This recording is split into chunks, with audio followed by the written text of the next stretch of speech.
Hello and welcome to another edition of the Baker House Gallery podcast. My name is Tom Lohner. You know me, I'm the artist, and I'm not here with my manager Klaus Biedinger today. I'm here also not by myself. I'm here at Nova Rock Festival 2024 to meet up with the musician and the artist Mina Caputo from the band Life of Agony.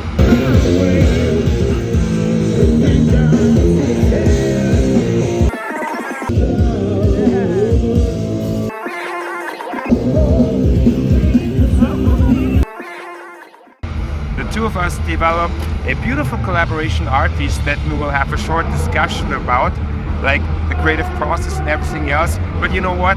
I don't want to bore you with my little chat over here. Let's just cut to the chase. This is Mina in my conversation backstage at the Nova Rock just before the went on stage. Thank you very much and have fun. It's good? Yeah. It was Russell, it's you. With the cue. Danke. I'm here with you, my good friend, fellow artist, but also the legendary Mina Caputo with the band Life of Agony. Yes. I think Life of Agony doesn't need any introduction because it's a legendary band and epic chapter in music history already. Although you're so young, you made history as a musician, and now, Mina, you are approaching this new chapter in life, the art chapter. Thanks to you. You know. We found each other. Yeah. Yeah. What does it feel actually for you, to paint? Because it's both. This is something creative, writing songs and painting. But How does it? It's just it's therapeutic. yeah. It's cathartic. Mm-hmm. It's very it puts me in a space in my body, mind, and soul that honestly I've never experienced before. Beautiful. To be honest, Yeah. it's almost like it's almost like where singing puts me. I become fleshless. Mm-hmm. I become. It's like I'm dancing. I'm dancing with the gods in a sense, but That is very beautiful. it's a different form of expression that is so new to me that Yeah. it's very exciting. It's very, but at the same time I feel like I've always done it, but not obviously in this life, in this flesh. Yeah. But it's something that the more I do, the more I feel like I'm awakening a dormant side of myself that's always been inside of me. So it feels very familiar, I guess, huh? And It's familiar but very unfamiliar because I'm still learning so much, yeah. and every time I hit the canvas, it's like, Yeah. it's like having sex for the first time. Yeah, well, isn't that the beauty? It's something that I miss, But for me, the sex thing and doing it for the first time, it kind of came with our collaboration over here. Because, for everybody listening and watching this clip here, yes, I'm a painter too. And the fun thing is, my style is so different to yours, but then it's so familiar in a way. And what I love about your work, as you said, it's so expressive. It comes from a place, again, say with me, very deep down. It's very emotional, and the way you put your thoughts and feelings and your emotions into the artwork, it's so rough. As you can see on the canvas, Yes. like you live it, and for you it's meditative. Yeah. And that's beautiful. For me, it's meditative too. And now to come full circle, what I said before, it is beautiful for me to do collaboration because I'm producing a piece and I produce a piece, and it's beautiful to produce work by yourself. But then diving into a new universe, because you actually gave me the blueprint of where what goes, and suddenly I had a new direction. And for me, that is sex for the first time again. So I rediscovered my work with your work again. So I want to thank you for that too. Okay. I think we are both on a pretty cool journey here. Yeah. You're very what I'm learning from you is that you're very precise and you work with great precision. With me, I feel like I'm trying to like channel crazy motherfuckers like Van Gogh that are very frenetic. Yes. Very like haphazard. Very like I don't give a fuck what I'm doing. I'm raw, very detached. I'm raw. It's almost like I'm an STD infecting the canvas in a way, like, and that's, I don't care about precision. I don't care about logistically getting it down. I like to experiment with, I love to put colors together that that in someone's mind shouldn't work, but it's working. Ooh. You know what I mean? I know what you mean, because I have seen something our listeners haven't seen yet. What I love, for example, is this Frida Kahlo thing. And for everybody listening, you have to check out Mina Caputo's work here, because right now, while we speak, I think you're in progress, or did you finish that already? I still have a little bit to do, but I feel like I'm working on it, but I kind of want to abandon it already. I get very restless in my work. So like, and that's why I don't have a problem like just letting it go. And you know what, Tom? Finish it up because I'm over it. But that's courageous. I'm done. That's courageous. Many artists can't put their work out, and for many artists, it's very hard to go actually into. Well, that's easy. For everybody listening, we are here on the festival ground right now, and there are sometimes people walking by it, and I'm happy that you're so cool too. That's life. Like we're saying, very frenetic. Yes. See, even like in music, a lot of my inspirations are musicians. Oh, look at that. I didn't know that. They're writers, they're authors, and they're painters. Like, I get more inspiration from Van Gogh than I do from someone like, let's just say, Jimi Hendrix. Oh, wow, look at that. Because I like to dive deep in psychological aspects of... I'm actually even more of a fan of Van Gogh's mind than his actual work. Of course, the work is undeniable, but I want to understand what the fuck is happening inside his vessel. Like obviously Michelangelo, Rembrandt, you know, like again, like Frida. Yeah, Frida, for example. This poor woman suffered so much, and she just basically poetically laid it all out, man. Like your wife, architect, doing the blueprints. She is great. And, both great women. I like that. I'm trying to penetrate through the artwork. I'm trying to find out what was going on in this man's soul or woman's soul.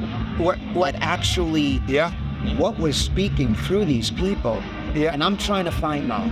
So you're kind of like an art detective, I would say, in a way. That's beautiful. I think because I mean it's like detecting their minds, and they're not here to tell us anything anymore. So it's a great interpretation actually of their minds through your wonderful hand, you know, and the spirit that you are. Check out Basquiat, right? For example, I mean, if you compare Basquiat's work to Michelangelo, some people would be like, there's no comparison. But for me, no one outbeats Basquiat.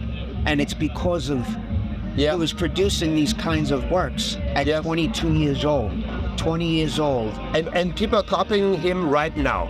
A lot of New Yorkers are ripping him off. A lot of people, like carbon copy people, that don't understand what his soul was trying to say.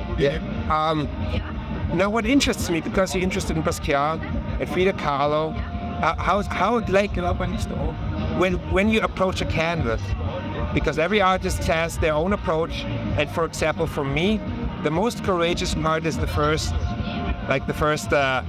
stroke on the canvas, and I'm already joking about that. I just get over it with. I just put it on, and then I just see what happened Although my work is very constructed. I know what I will do before it's all done. Your work is very impulsive. How do you actually approach painting? Honestly, Mina, that's very interesting to me, truly. How do you get started? Honestly, What's your thing? What's your thing? So, Look at that, for example, yes. okay. How did you start? Honestly, I didn't know I was going to lay Bowie down Yeah. and Andy and all this stuff. I wanted to see yellow today. Yeah. I woke Yeah. up, I wanted to see yellow, Mhm. purple, like the big Yes. big one I sent you. Yeah, yeah. Yeah. I wake up, I see colors. I'm like, you know what? Yeah. I want to do a whole big yellow or some burnt sienna, Yeah. and see where it goes. Yeah. Yeah. And Yeah. then it takes me on the journey. And then all of a sudden, I'm like, Yeah. I'm doing all these squiggly lines. First it was all yellow, then the orange, and then some brown and black, and then It all came together. It all came you together. know, I just started putting some symbology stuff there. Yeah. And then Yeah. then Bowie appeared. So it all, you just, So I just won't wake up and say I'm in the mood to paint Bowie. Yeah, yeah, yeah, yeah, yeah. It's more like, because normally I'm like Joan Mitchell, Yes. and I like the abstract, messy artwork. But I just recently, well, the past few years, I've been drawing more and more and more. Yeah. I mean, it's kind of childlike if you look at it, you know what I mean? But that is the beauty, because there is no filter. With my work, everything has to be perfect. I love the coincidence, and sometimes I feel like adding something to the beautiful constructed artwork that there is already. But then with yours is so raw, and that is so beautiful because it's an honest painting. There is no fuck around, you know, it's true. And that's so beautiful. It's the same way I approach singing and songwriting. Oh, now look at that. So is it a similar creative process? Yeah, How does it feel to it's you? just different material. Yeah. The microphone is the paint.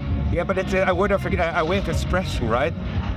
Audible expression is music, Yeah. and visual expression is it's visual, of It's course. like, for example, Yeah.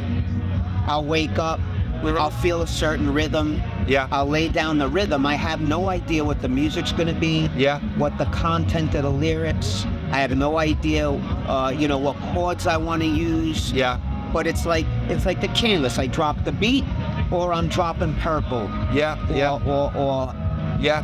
burnt sienna, and then white, and then kind of just. Yeah. Yeah. And Yeah. then all Yeah. of a sudden, Uh-huh. 7-8 hours later, I'm Yeah. like, holy shit. First I So go you through a really, process. but you really, it's like running a marathon without knowing that time goes by so fast, is it? Look. I at don't that. have the destination in mind. Yeah, yeah. So when people actually buy something from you, they really buy a piece of Mina Caputo. Oh. They really buy something very personal. So that is And also. I don't make prints. Yeah. It's yeah. all one. It's all original. Well, who knows what the future brings, you know? Well, look, shit. Obviously, you're gonna. Yeah, yeah, yeah. You're managing me. Oh, Now. well, You're my art manager. Well, now that sounds very unrealistic that Mina Caputo is putting me in such a very precious position, because I'm such a fan of your work too. But I'm a big fan of what you've accomplished. Thank you. What's working inside of you, how you lay stuff out, how you blend colors, your line work. Thank you very much. It's really, I'm blown away and very so thankful to the Holy Spirit that Yeah, yeah. we have to thank Joey Zampella. And we have to thank the cousin, yes, Yeah. who actually put us together. And Because I saw the guitar that you did for him. right. So, and did at the same guitar. time, Yeah, when that shit was laid down at the guitar Yeah. that you did for him, yeah, here I am just working on, a 30 by 30 of just colors. And COVID really, yes. I was always in isolation, and I put myself always in a deliberate lockdown because I'm a very reclusive, autistic person. Yeah. I don't deal with the outside world. It's all internal. I'm always digging within. Yeah, although you're on stage, you're such an expression, you know. It's people love you and you love the people in a way. That's what comes over. I love what I do. Yeah, I'm very passionate. Yeah. And honestly, the painting Yes. is, I would say, it's more of a higher level, more intimate. Yeah. It's more I know intimate actually for me. It's something like a new chapter, huh? Yeah. I don't have eyes looking on me. Yeah. It's just my dog looking at me. And these eyes are family, so you can be yourself 100%. You know, I work in a smock, my Klimt smock. Yeah. No clothes, just my smock. I'm making a mess. Mina. I'm smoking my weed all day. I'm laying colors down. I'm playing with the water and thicknesses and thinness of the paint. Yeah. I'm working with all different. This all here is acrylic marker. This is like this. Yeah. Like this, not looking, not giving a fuck. Yeah, just going for kind it. of like, Expressionism. And you know what? Yeah. You see this? Yeah. This is what I'm after. Yeah. Because it's releasing toxic trauma. Yes. If I'm feeling like shit, a coffee, my weed, and then I can do this. And after 2 hours of this, you breathe again. it's like having an orgasm. Yeah, I know what you mean. And a spiritual orgasm. Yeah. And you feel so rooted and one with the spirit that you are. Yeah. Oh, hey, Mina. Now I know. There's a camera here. We're mic'd, and people are listening to us. And dear listeners, there's a festival going on. There are beats in the back. I want to apologize for the sounds maybe that occur here in the back. But this is a beautiful conversation. And unfortunately for the listeners, the conversation will find its first end over here, which is only the beginning of a second conversation that we will have sometime soon, because there are more collaborations lined up. In my studio, there are 2 more canvases that you prepared already. Can't wait to get started on them. I'm so on. And I'm so much looking forward where this journey will take us. Because the 2 of us meeting, it's not coincidental, as we spoke about that before for the interview. And let's see where this supernova will take us. Amazing. I think everything is possible. You're the best example for that in the music. And we're trying to both start this new chapter over here in the world of arts for you. So let's see what happens. And I love Austria, you know. Thank you very much. One of my favorite landscapes. The country thanks you. Yeah, that I've been to. And Austria is very special to me because I also dated a young woman here in Schweckert. Yes. For a few years, and I got to, and their family was very warm and welcome to me. And when I was living with them in Schweckert, the family, for my birthday, they took me to the Austrian Philharmonic to go to see them perform Beethoven's Ninth Symphony. And classical music, and painting. I'm always listening to Chopin. Chopin's my favorite. I know he was Polish, but wasn't it buried in Austria? You know, you know more about that than I do. I forgot, but we have a lot of classical composers, Mozart, for example, Schubert. And many, many more. I love to paint and listen to classical, especially Chopin is my favorite. Yes. But there's like an affinity, man. It's like it's all intertwined. The music, whether you're singing or painting or dancing to nobody in your room, it's all just about. You see, when I'm painting, I feel like I'm bringing back the lineage of our indigenous people. Yes. And I feel this indigenous creature, this primal creature, as if I could close my eyes and I'm painting. I'm painting on a cave wall that's 30,000 years old already. Beautiful. You know what I mean? I know what you mean. And as you sit here in the back, these cave walls are breaking down all over us right now. And they're good, right? Because we are here at Nova Rock 24th, and also a festival area that you will be performing in later on. So I don't know how good the sound is right now. So, dear friends, thank you very much. I hope you got some inspiration from the 2 of us, because if we can make it, I think you can make it too. So thank you very much, Mina. This is very, very familiar and beautiful at the same time. It's beautiful to be on this journey with you, my friend. It is electrical and magical. I love you. I love you too. Thank you so much. Thank you Tom. too. Thank you. Thank you, Bowie. Thank you. Thanks so much. Same here. Andy, I think we take Captain. Bye, Andy. Bye-bye. It's for you too. Yes, it's from me too. Wonderful.